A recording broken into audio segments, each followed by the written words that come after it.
అందరికీ నమస్కారం. వైఎస్ జగన్‌పై హత్య ఎవరిని వదలం వైసీపీ.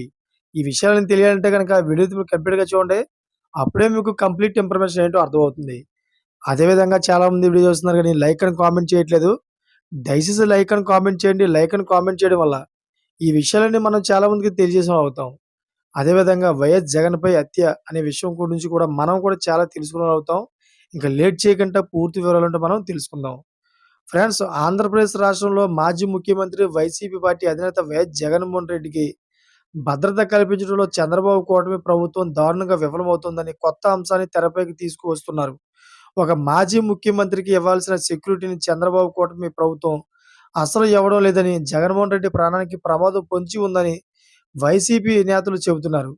వైఎస్ జగన్మోహన్ రెడ్డి బతికి ఉంటే తెలుగుదేశం పార్టీకి ఎప్పటికైనా ప్రమాదమే అని జగన్మోహన్ రెడ్డిని టార్గెట్ చేస్తున్నారని వైసీపీ నేతలు చెబుతున్నారు.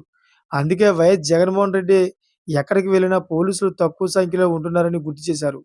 భద్రత మొత్తం గురించి వేసి వైఎస్ జగన్మోహన్ రెడ్డిపై అటాక్ చేసేలా ప్రయత్నాలు చేస్తున్నారని వైసీపీ నేతలు ఆరోపణలు వచ్చేస్తున్నాయి. అయితే వాస్తవంగా వైఎస్ జగన్మోహన్ రెడ్డికి నిబంధనల ప్రకారం 139 మందితో భద్రత కల్పించాలని అంటున్నారు. కానీ 58 మందితో మాత్రమే భద్రత కల్పించాలని చంద్రబాబు ఆదేశాలు ఇచ్చినట్లు చెబుతున్నారు. కానీ వాస్తవంగా జగన్ దగ్గర ఇద్దరు కానిస్టేబుల్ మాత్రమే ఉంటున్నారట.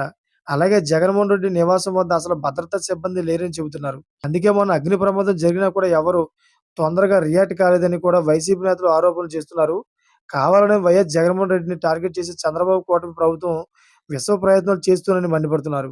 అయితే ఏపీ ప్రభుత్వం భద్రత కేటాయించిపోయినా కూడా తాము ఏమాత్రం జగన్మోహన్ రెడ్డికి రక్షణ వలయంగా ఉంటామని కార్యకర్తలు అలాగే నేతలు చెబుతున్నారు. Thanks for watching friends.